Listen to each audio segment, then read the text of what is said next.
Salutare, prieteni! Astăzi nu vom urmări doar viața unui animal, ci povestea unui prădător legendar, născut în tăcerea necruțătoare a taigalei siberiene. De la puiul orb, ascuns sub zăpada grea, până la vânătorul temut, stăpân al întinderilor înghețate. L-am numit, i-am dat un nume, dar nu-l vei afla încă. Rămâi cu mine până la final și vei afla destinul tigrului care ar putea fi ultimul din neamul său. Taigaua înghețată din estul Asiei ascunde un prădător aproape mitic, tigrul siberian, sculptat de frig, tăcere și distanță. A văzut împărății căzând și râuri înghețând. A trecut prin ere glaciare și a rămas un rege fără popor.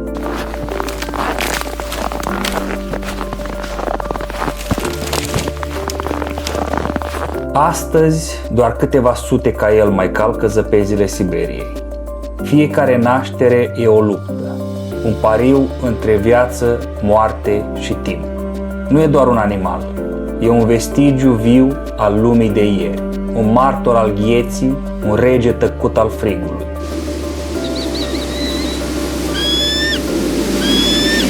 Iar acum, într-o vizuină bătută de vânt, un nou pui se naște. Odată cu el, poate ultima speranță pentru o specie întreagă.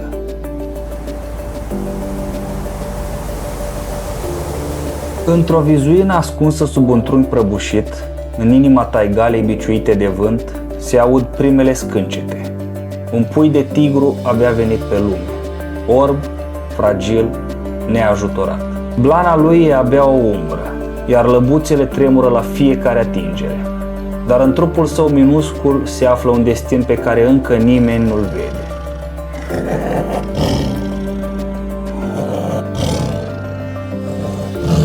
Mama îl linge, îl cuprinde cu ghearele ei uriașe, îl trage aproape, îl protejează cu căldura corpului ei de frig, de foame, de moarte.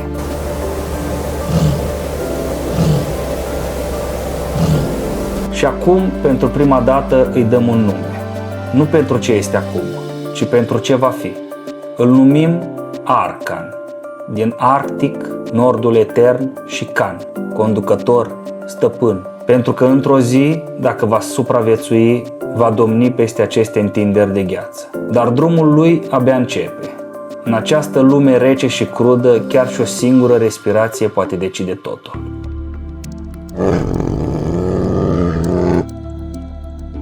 Au trecut câteva săptămâni, ochii lui Arkan s-au deschis. Lumea nu mai e doar sunet și întuneric, ci lumină, frig și mișcare. Zăpada îi atinge botul pentru prima dată. Aerul îi arde plămânii. Prima lui lecție e clară. Mirosul înseamnă viață.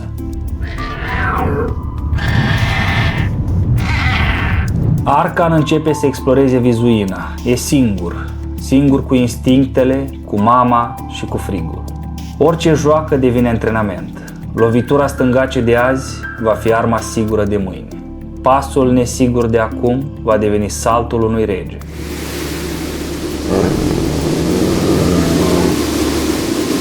Mama îl urmărește, îl învață în tăcere tot ce contează. Să asculte vântul, să simtă vibrația pământului, să se furișeze fără sunet, fără cuvinte, fără milă. Aceasta e școala lor, natura.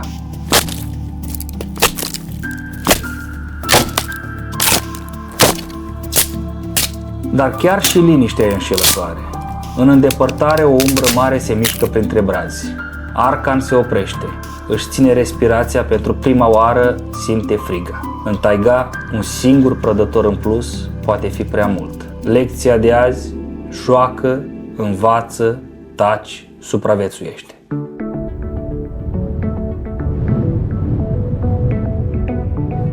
Au trecut câteva luni. Arkan nu mai e doar un pui jucăuș. Blana ei s-a îngroșat, ghearele s-au ascuțit. Ochii lui nu mai strălucesc doar de curiozitate, ci și de instinct.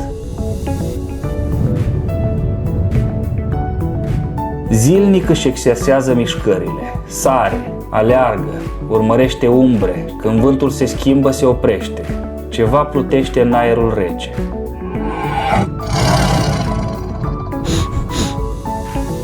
Mama nu mai e lângă el la fiecare pas. Unele lecții se învață singur. Într-o zi, un urs brun îi taie calea, mult mai mare, mult mai puternic.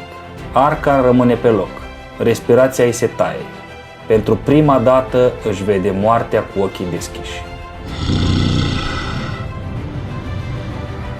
Nu fuge, rămâne. E prea tânăr să lupte, dar prea mândru să se ascundă. Își încordează trupul, scoate primul hârâit și privește bătrânul urs în față.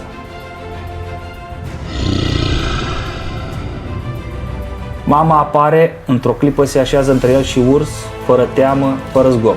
Ursul înțelege, se întoarce și pleacă. Atunci Arkan învață ceva ce nu va uita. Curajul nu stă în mușchi, curajul e în privire. A fost prima lui înfruntare. În taiga nu poți fugi mereu. Uneori trebuie doar să stai și să privești moartea în ochi. Iarna s-a încheiat. Arkan a crescut. E acum un tânăr tigru, cu trupul sculptat de frig și privirea unui luptător. Dar ceva s-a schimbat. Mama lui nu-l mai privește ca pe un pui. Îl privește ca pe un egal. Și acela e semnul.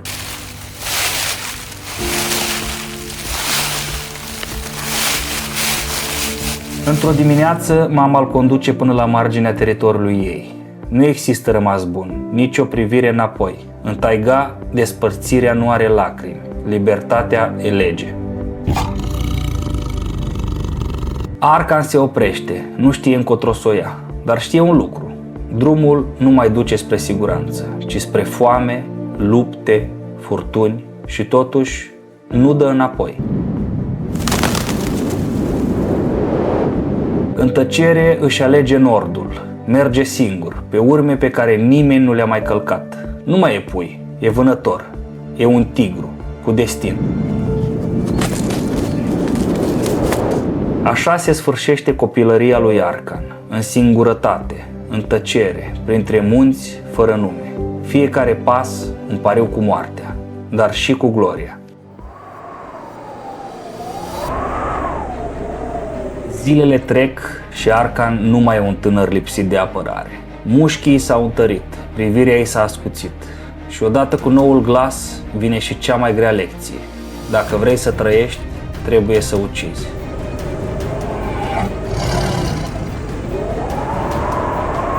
În fața lui se întinde un teritoriu nou, nici o altă felină, nici o protecție. Fiecare copac, fiecare părticică de zăpadă poate ascunde o luptă sau o șansă.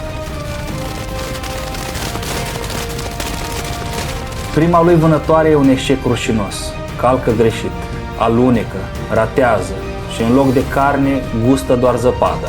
Frustrarea îi se citește în ochi, dar nu renunță. A doua oară așteaptă, stă ascuns, respiră odată cuvântul, un cerb se apropie. Arkan atacă, rapid, tăcut, mortal. Dar ceva nu iese ca în povești. Coarnele cerbului îi sfâșie umărul. E pentru prima dată când simte sângele său topindu-se în zăpadă și gustul durerii. Totuși Arkan nu se oprește, rănește, rupe, învinge. A murit copilul, a supraviețuit vânătorul. Nu mai e joc, nu mai e mamă, nu mai sunt greșeli copilărești. E viață, e moarte, e instinct. Și Arkan știe acum, fără nicio lecție scrisă. Pe pământul alb, învingător e doar cel care nu cade.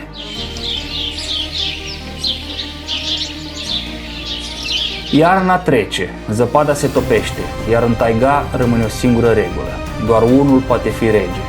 Arkan e acum adult, blana e deasă, trupul modelat de răni și victorie. Dar ceva nou se simte în aer, un miros străin, alt tigru, mascul, rival. Urmele sunt adânci, proaspete. Acesta nu e tânăr, e un luptător cu vechime, un stăpân al pădurii. Arkan se oprește, privește fix înainte. Știe ce urmează. În taiga nu există duel pentru ură. Duelul e pentru dreptul de a trăi. Se întâlnesc, umerii se ridică, niciun pas înapoi, nicio vorbă, doar forță pură ascunsă în tăcere.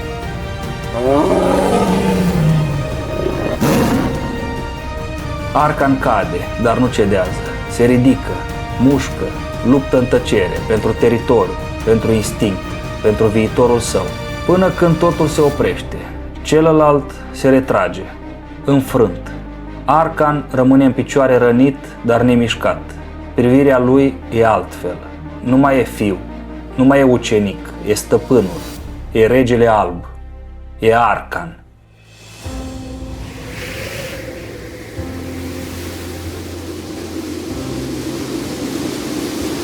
Taigawa îl recunoaște, cerbii îl ocolesc, lupii se ascund. Arkan nu mai e cel care caută, e cel care este așteptat sau temut.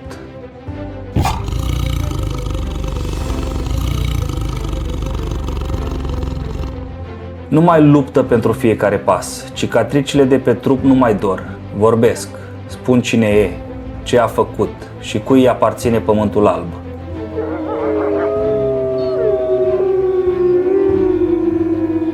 Ziua trăiește în tăcere, cu ochii deschiși, dar fără teamă. Își conservă energia, își păstrează terenul. Respirația lui devine parte din taiga. Dar noaptea e altceva. E vremea lui, timpul în care umbrele fug, iar el vânează. Nici o abatere, nici o iertare. Nu e singur. Vulpea, lupul, bufnița, corbii, toți îl simt și toți învață. Un rege adevărat nu domnește cu zgomot, domnește cu prezență. Acesta e regatul lui Arkan, un regat alb, sălbatic, ascuns, fără tron, fără martori, doar eternitatea taigalei, care îi șoptește numele.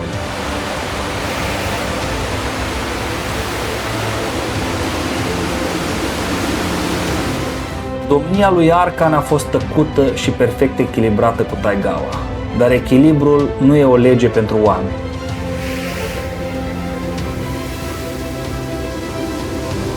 Primul semn nu se vede, se simte. Un miros străin, aspru, combustibil, fier, lemn proaspăt rupt. Pădurea nu mai e întreagă, copacii crescuți în sute de ani dispar în câteva minute. Arkan privește, nu înțelege, dar instinctul îi spune, pericolul acesta nu vine din natură. Apare vânătorul, vine arma, vine capcana îngropată în zăpadă. Într-o lume albă, omul nu mai vede frumusețe, vede trofeu. Rănile lui Arkan nu mai sunt făcute de gheare sau colți, sunt lăsate de glonț, foc, metal. Tigrul siberian, odată rege, devine o fantomă, nu pentru că a fost învins de natură, ci pentru că omul a uitat să o mai iubească. Și totuși, uneori în noapte se mai aude un răget, greu, tăiat de timp, dar încă viu. Arkan nu a căzut, dar lumea lui se micșorează.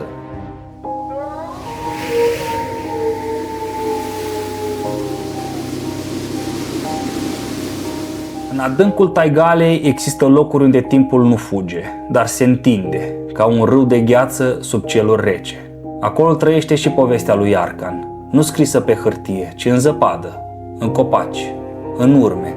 Arkan nu a fost rege pentru alții, a fost rege pentru pământul care l-a crescut, pentru aerul pe care l-a respirat, pentru tăcerea pe care a purtat-o în ochi.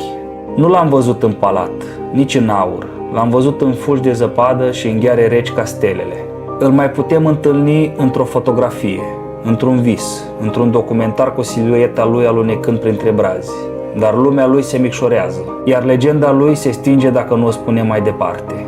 Nu există cușcă pentru o fiară născută să fie liberă, dar există oameni care aleg să lase pădurea neatinsă, să păstreze râsetele vântului, să audă povestea. Și poate într-o zi, când vei trece prin taiga, vei simți o privire, nu una de prădător, ci una de rege. Poate n-a murit, poate n-a dispărut, poate încă e aici. Aceasta a fost povestea lui Arkan, un rege care încă rezistă în liniștea taigalei. Dacă ți-a plăcut această călătorie, apasă butonul de like, mă ajută enorm să continui astfel de povești. Scrie-mi în comentarii, crezi că încă mai avem timp să salvăm tigrul siberian? Sunt curios ce părere ai. Adevărul e că împreună putem să-i salvăm locul în lume. Și dacă vrei să descoperi mai multe povești ca aceasta, abonează-te la canal. Eu te salut și ne vedem la următorul clip.